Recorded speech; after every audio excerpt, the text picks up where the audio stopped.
Said a few words. Yes, today is November the 6th, 1995. We're here today with Dr. Sebi, world-renowned healer, and he's going to answer a few questions for us here today, and hopefully we can enlighten the public a little bit more about what he does. My name is Scholar Hawk L, by the way. I'm leader of the Aziz and Moorish Nation. So on my right, you have Brother Reginald Simmons. He's our Minister of Communications. Oh, stop, Minister.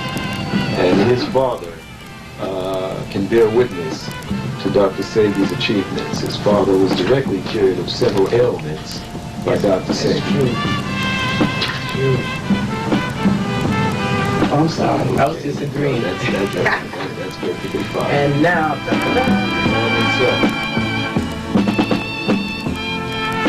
Dr. Sebi, we were talking before the camera started rolling. What is melanin and what is carbon? Tell us about those two minerals, or whatever they are. Melanin is not a mineral. Okay.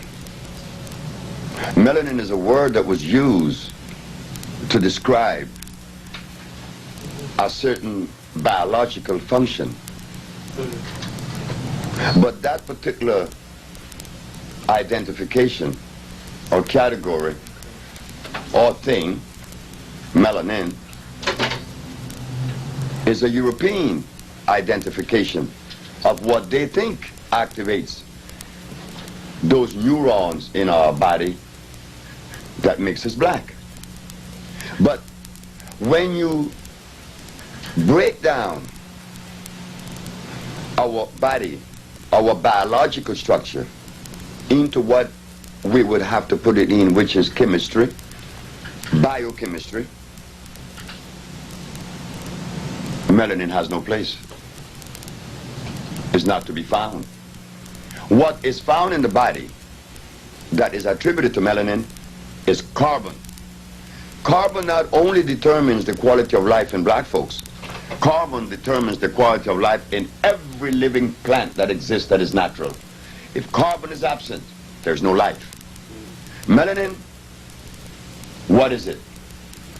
I don't know. Well, why are white people trying to get some? It's a Greek word, melanos. Well, white folks talk about protein. What is protein? They say one of the 19 amino acids, the building blocks of life. But I know for a fact that that is not a true statement. Because protein, if it was the building block of life, what happened to the gorilla that lives 180 years without eating anything that contains protein? Unless they're going to say that the plants contain protein too. They're always saying things, and because we have no laboratories Thank you, Chief. to investigate those things, then we have to swallow it hook, line, and sinker. Miss Frances Welsing mentioned melanin. And I asked her, what is this thing? And I know she could not adequately answer the question because she was trained by someone European. So when you are trained by a European and told these things, you have to regurgitate these things. But no, they are completely in error. Okay, we're going to take a little break for the phone. We have to be careful. Remember, it is like a brother recommended that you use comfrey for your bones. That is in the books. That is justified from a European philosophical base. But when you look at the comfrey bit, you find that comfrey contains starch, which makes it acid. Again, another European philosophy. Melanin falls under the same category. It is a belief, not a reality. I was told in Washington, D.C. that I was violating one of the most sacred code or law of nutrition when I deprive a killer strout of protein.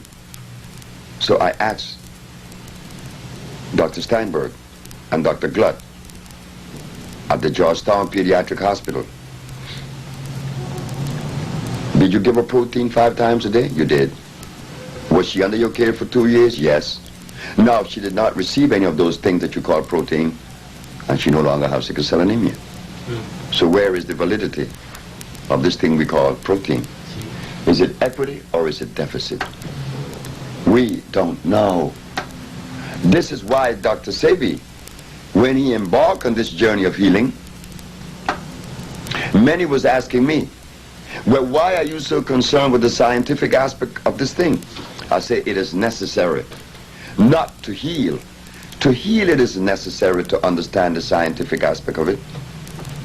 But you must understand the herb that corresponds with the disease that is manifesting. And the only way you could do that in the Western world, and to prove that you would be respected as someone that could be of usefulness, is to enhance oneself with the words that describe certain things. And that is the science of biochemistry. I had to, because my challenges would be from a scientific base. And if I didn't understand science, then I would be lost. And they would gain momentum when they should not. So I decided to go into the scientific understanding of these things we call herbs. And what we found, that there is nothing on the planet that assimilate and could be of usefulness, save that substance is electrical. And the only electric substance on the planet is a natural plant. Not comfrey, golden seal, peppermint, aloe vera, and the rest. They are hybrids. But how many brothers and sisters in America or anywhere in the world qualifies to offer a challenge when we have nothing to test that which we are given for validity? No, I do not subscribe to melanin or to comfrey. So we have to again go back to the drawing board. The Usha research disregard the word melanin. For instance, if melanin determines life, why is it then that when people come to us with nerve problems, with energy problems, we give them the substance known as iron, which is a mineral. Straining that iron with carbon, hydrogen and oxygen. The CHO chain is the chain of life. Carbon, hydrogen, and oxygen. Melanin has no place in that biochemical structure. So I'm very extremely sorry. Okay. Let me ask you a question then. What makes the difference between black and white?